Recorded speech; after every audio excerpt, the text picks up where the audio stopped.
You sound like you're in much better shape. I'll tell you, I was talking with your mom about, I know that you were going through some real difficult, deep, dark times there.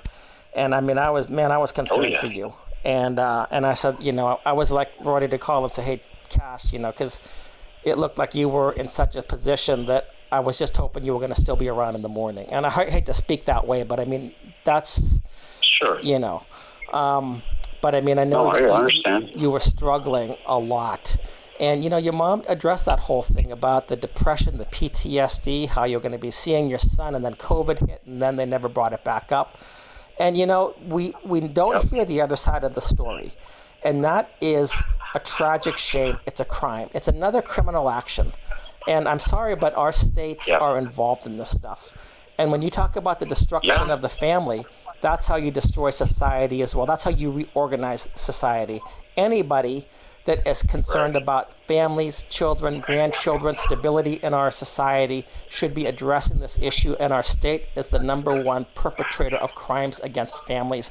And you could also say crimes against humanity if you extend it. Right. So, but absolutely. No. So I say that of course that this.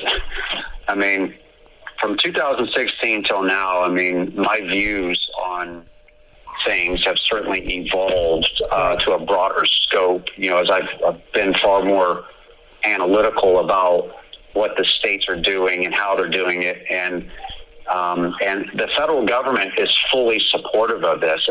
Here's the thing, and I think one of the areas in which we've been going wrong, right, is that we're going to the federal government to say, hey, we don't know if you guys know what the states are doing. They're fully aware. They're fully aware. What the states are doing. Right. Because they've incentivized the programs. They're the ones, they're the ones who are providing the federal dollars. Right. And I think that that's something that, we have got to place a lot more scrutiny on. It was like when Tom Cotton, I don't know if you saw a year or two ago, Tom Cotton proposed this piece of legislation, federal legislation, and I called it a slavery bill, right, because it was a mandatory work program for the states. And of course, he only spoke about fathers, and he was very clear in his speech, that this was for fathers, Right. And I'm like, good God, dude. I mean, I know. Could you be any more blatant about this? Yeah. A mandatory work program ran by the states, federally funded, and proposed by a guy with the last name of Cotton from one of the worst slavery offending states in the Union. Right. I'm like, you can't make this up.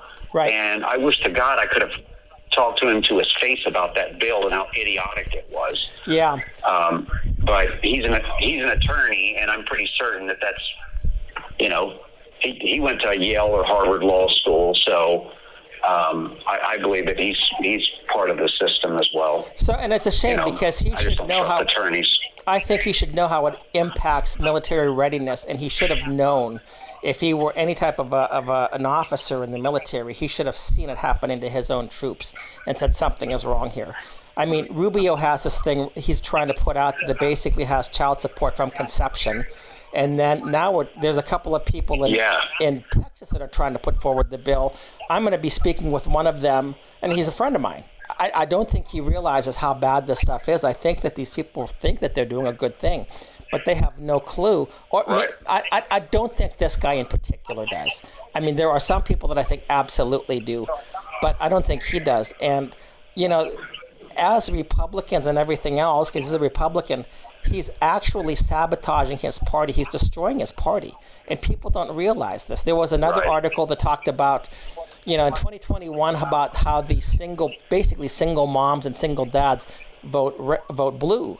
And then more recently, they talked about the single moms who voted for Democrat, like plus 38 between Democrat and Republican. Right. So, I mean, the party is sabotaging itself. And I'm speaking from a political point of view, and yet the Republicans are the ones who are doing this stuff.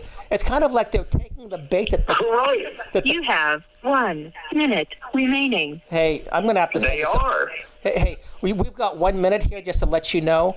I'm going to probably have to send you some money or something. We can talk again.